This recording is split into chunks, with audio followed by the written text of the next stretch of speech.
Chapter 38. Stanley took hold of Zero's forearms and pulled him upright.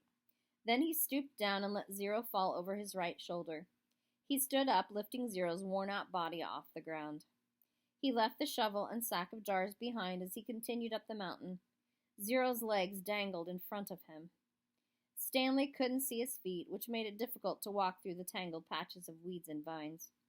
He concentrated on one step at a time, carefully raising and setting down each foot. He thought only about each step and not the impossible task that lay before him. Higher and higher he climbed. His strength came from somewhere deep inside himself and also seemed to come from the outside as well.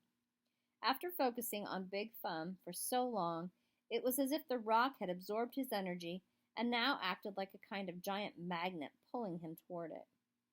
After a while, he became aware of a foul odor.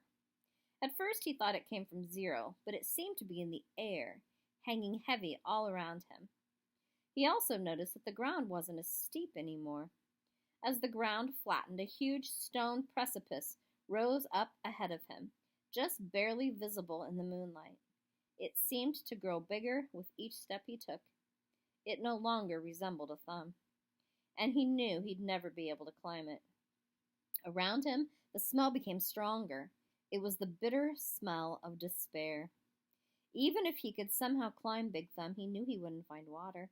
How could there be water at the top of a giant rock? The weeds and bugs survived only by an occasional rainstorm, like the one he had seen from camp. Still, he continued toward it.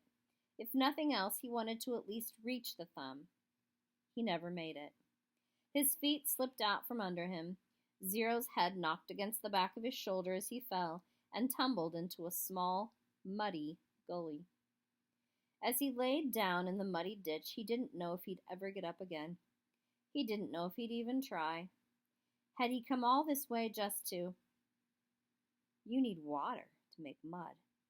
He crawled along the gully in the direction that seemed the muddiest.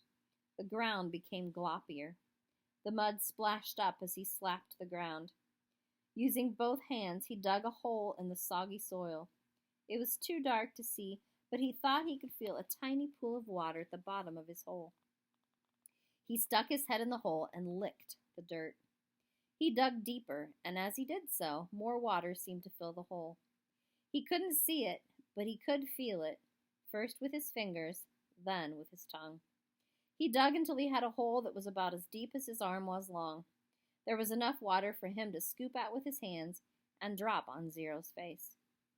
Zero's eyes remained closed, but his tongue poked out between his lips, searching out the droplets. Stanley dragged Zero closer to the hole.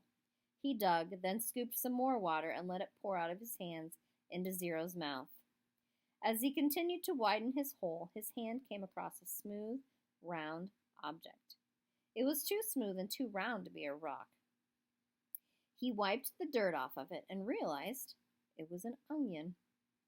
He bit into it without peeling it. The hot, bitter juice burst into his mouth. He could feel it all the way up to his eyes, and when he swallowed, he felt its warmth move down his throat and into his stomach.